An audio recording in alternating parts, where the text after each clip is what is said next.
Hello everyone, welcome to my home my heaven.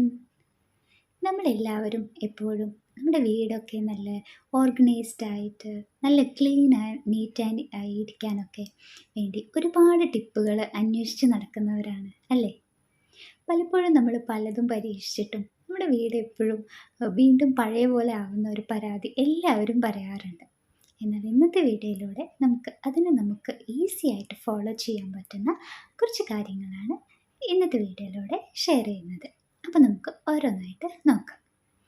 അതിൽ ആദ്യം എന്ന് പറയുന്നത് നമ്മുടെ വീട്, വലിയ വീടോ ചെറിയ വീടോ ആയിക്കോട്ടെ, നമ്മുടെ സൗകര്യത്തിനുള്ളിൽ നിന്നുകൊണ്ട് നമ്മളൊരു ഓർഗനൈസിങ് സിസ്റ്റം ഉണ്ടാക്കിയെടുക്കുക എന്നുള്ളതാണ്.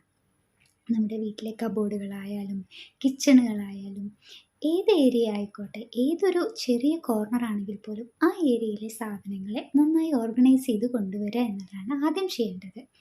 എങ്ങനെ നമുക്ക് നമ്മുടെ വീട്ടിൽ ഒരു ഓർഗനൈസിങ് സിസ്റ്റം സ്റ്റാർട്ട് ചെയ്യാം എന്നതിനെക്കുറിച്ച് നമ്മൾ ഓൾറെഡി ഒരു വീഡിയോ ചെയ്തിട്ടുണ്ട്. ആ വീഡിയോ കാണാത്തവരുണ്ടെങ്കിൽ ഒന്ന് കണ്ടു നോക്കിക്കഴിഞ്ഞാൽ നിങ്ങൾക്ക് അതിനെക്കുറിച്ചുള്ള കുറച്ച് ഡീറ്റെയിൽസൊക്കെ നിങ്ങൾക്ക് കിട്ടും കേട്ടോ. അപ്പോൾ അതുപോലെ ഒരു ഓർഗനൈസിങ് സിസ്റ്റം ഫോളോ ചെയ്യുന്നതിനോടൊപ്പം തന്നെ നമ്മൾ കുറച്ച് കാര്യങ്ങളും കൂടെ ശ്രദ്ധിച്ചാൽ നമുക്കത് ഈസി ആയിട്ട് മെയിൻറ്റെയിൻ ചെയ്ത് പോകാൻ പറ്റും. നമുക്കറിയാം, നമ്മുടെ വീടുകളിൽ നമ്മൾ ആദ്യം കയറി വരുമ്പോൾ ഉള്ള ഒരു ഭാഗത്ത് പലപ്പോഴും നമ്മൾ മിക്ക വീടുകളിലും കണ്ടുവരുന്ന ഒരു കാര്യമാണ് നമ്മുടെ ചെരുപ്പുകളെല്ലാം തന്നെ നമ്മുടെ ഡോർമാറ്റിൻ്റെ മുകളിലും അവിടെയും ഇവിടെയൊക്കെ ആയിട്ട് കിടക്കുന്നത്. നമ്മുടെ വീട്ടിൽ കയറി വരുമ്പോൾ തന്നെയുള്ള ഒരു ഫസ്റ്റ് ഇംപ്രഷൻ എന്ന് പറയുന്നത് അതോടെ പോകും. അത് ഒഴിവാക്കാനായിട്ട് നമ്മളെപ്പോഴും നമ്മുടെ വീട്ടിൽ മറ്റ് ഫർണിച്ചറുകൾക്കെല്ലാം ഇൻവെസ്റ്റ് ചെയ്യുന്ന പോലെ തന്നെ ഒരു ചെറിയ എമൗണ്ട് എപ്പോഴും നമ്മളൊരു ഷൂ റാക്കിന് വേണ്ടി ഇൻവെസ്റ്റ് ചെയ്യുന്നത് നല്ലതാണ്. ഇതുപോലൊരു ഷൂ റാക്ക് നമ്മുടെ വീട്ടിലെ എൻട്രൻസിൽ എപ്പോഴും നമ്മൾ ഉണ്ടെങ്കിൽ ഇതുപോലെ ചെരുപ്പുകളെല്ലാം ചിതറി കിടക്കുന്നതും ഒരാൾ നമ്മുടെ വീട്ടിലേക്ക് കയറി വരുന്ന സമയത്ത് തന്നെ ഇങ്ങനെ കിടക്കുന്നത് കാണാതെ അതിന് ഒരു പ്രോപ്പർ ഏരിയ അലോക്കേറ്റ് ചെയ്ത് കൊടുത്തു കഴിഞ്ഞാൽ നീറ്റ് ആൻഡ് ക്ലീൻ ആയിട്ട് നമ്മുടെ എൻട്രൻസ് തന്നെ നമുക്ക് മാറ്റിയെടുക്കാൻ പറ്റും. എൻട്രൻസ് ഏരിയയിൽ തന്നെ തുടങ്ങിക്കഴിഞ്ഞ് കഴിഞ്ഞാൽ പിന്നെ ഒന്നാണ് നമ്മുടെ ഡോർ മാറ്റ്സ്. നമ്മളെല്ലാവരും വീടുകളിൽ ഡോർ മാറ്റ്സുകൾ യൂസ് ചെയ്യുന്നവരാണ്. ഈ ഡോർ മാറ്റ്സ് നമ്മൾ തീർച്ചയായിട്ടും നമ്മുടെ എൻട്രൻസ് ഡോറിലായാലും അതുപോലെ തന്നെ നമ്മുടെ ബാത്റൂം ഡോറുകൾക്ക് ഫ്രണ്ടിലായാലും കിച്ചണിലൊക്കെ ആയാലും വെക്കാൻ എന്തായാലും മറക്കരുത്. കാരണം നമ്മൾ എത്ര നീറ്റ് ആൻഡ് ക്ലീൻ ആക്കി ഇട്ട് കഴിഞ്ഞാലും പിന്നീട് ആ ഭാഗങ്ങൾ വൃത്തികേടാവാതിരിക്കാൻ ഇതുപോലത്തെ ഡോർ മാറ്റ്സുകൾ നമ്മളെ ഒരുപാട് ഹെൽപ്പ് ചെയ്യും. അതുകൊണ്ട് തന്നെ അത് നമ്മൾ തീർച്ചയായും ചെയ്യണം. അതുപോലെ തന്നെയാണ് ബാസ്ക്കറ്റ്സ്. ഇന്ന് മാർക്കറ്റിൽ ഒരുപാട് ടൈപ്പ് ബാസ്ക്കറ്റ്സ് അവൈലബിൾ ആണ്. ഈ ബാസ്ക്കറ്റ്സുകളെ നമുക്ക് നല്ല രീതിക്ക് നമ്മുടെ വീടിനെ ക്ലീൻ ആക്കി എടുക്കാൻ ഉപയോഗിക്കാം കേട്ടോ.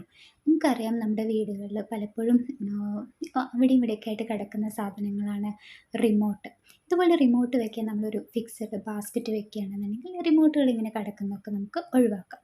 അതുപോലെ തന്നെയാണ് മൊബൈൽ ഫോൺസ്. നമുക്കറിയാം, ഇപ്പോഴത്തെ ഒരു അവസ്ഥയിൽ നമ്മുടെ വീട്ടിൽ എത്ര പേരുണ്ടോ അത്രയും ഫോണുകൾ നമ്മുടെ വീട്ടിലുണ്ടാവും. ഇതുപോലെ ഫോണുകൾ അവിടെയും ഇവിടെയൊക്കെ വെക്കുന്നതിന് ഒഴിവാക്കാൻ വേണ്ടിയിട്ട് നമ്മുടെ വീട്ടിലെ എല്ലാവരുടെയും ഫോണുകൾ എടുത്ത് വെക്കാൻ വേണ്ടിയിട്ട് ഇതുപോലത്തെ ഒരു ബാസ്ക്കറ്റ് എന്തെങ്കിലും നമ്മൾ ഒരു ഏരിയയിൽ കീപ്പ് ചെയ്ത് വെക്കുകയാണെന്നുണ്ടെങ്കിൽ അത് വളരെ ഹെൽപ്പ് ചെയ്യും. അതുപോലെ തന്നെ ഇതുപോലത്തെ ബാസ്ക്കറ്റ്സ് നമ്മൾ കിച്ചണുകളിലായാലും നമ്മുടെ സ്റ്റഡി ഏരിയകളിലായാലും ഒക്കെ യൂസ് ചെയ്ത് കഴിഞ്ഞാൽ ആ ഏരിയകളൊക്കെ വൃത്തികേടാവുന്നത് ഒരു പരിധി വരെ ഒഴിവാക്കാൻ പറ്റും.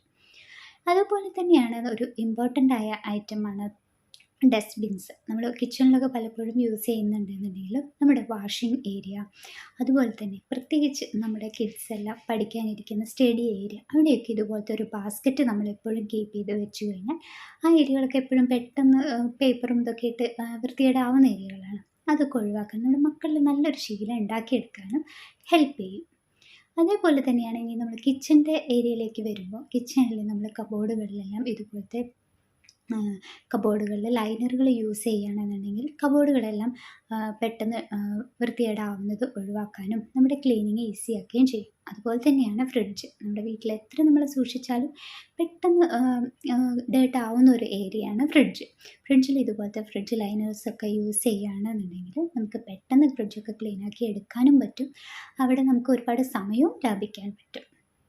അതുപോലെ തന്നെയാണ് നമ്മൾ പിന്നെ ഡൈനിങ് ഏരിയയിൽ എപ്പോഴും നമ്മൾ ഇതുപോലത്തെ ഡൈനിങ് മാറ്റ്സ്, അതുപോലെ അല്ലാന്നുണ്ടെങ്കിൽ ഇതുപോലെ ടേബിൾ മാറ്റ്സൊക്കെ യൂസ് ചെയ്യാൻ ശ്രമിക്കുക. ടേബിൾ മാറ്റ്സ് എക്സ്പെൻസീവ് ആണെന്നുണ്ടെങ്കിൽ നമുക്ക് നമ്മുടെ 1-2 ബെഡ്ഷീറ്റുകളൊക്കെ നമുക്ക് ഇതിന് വേണ്ടിയിട്ട് മാറ്റി വെച്ച് കഴിഞ്ഞാൽ ടേബിളിൽ വിരിച്ച് കഴിഞ്ഞാൽ, പ്രത്യേകിച്ച് കുട്ടികളൊക്കെ ഉണ്ടെങ്കിൽ ടേബിളൊക്കെ നീറ്റായിരിക്കാൻ സഹായിക്കും.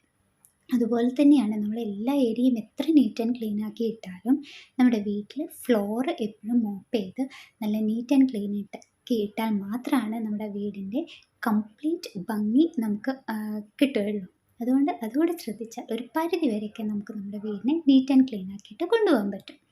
അപ്പോൾ ഇന്നത്തെ ഈ കുഞ്ഞു വീഡിയോ എല്ലാവർക്കും ഇഷ്ടമായി എന്ന് വിചാരിക്കുന്നു. ഇഷ്ടമായാൽ തീർച്ചയായും ലൈക്ക് ചെയ്യാനും ഷെയർ ചെയ്യാനും സബ്സ്ക്രൈബ് ചെയ്യാനും ഒന്നും മറക്കരുത്. അപ്പോൾ മറ്റൊരു പുതിയ വീഡിയോ ആയിട്ട് വീണ്ടും കാണും വരെ bye. Thank you for watching.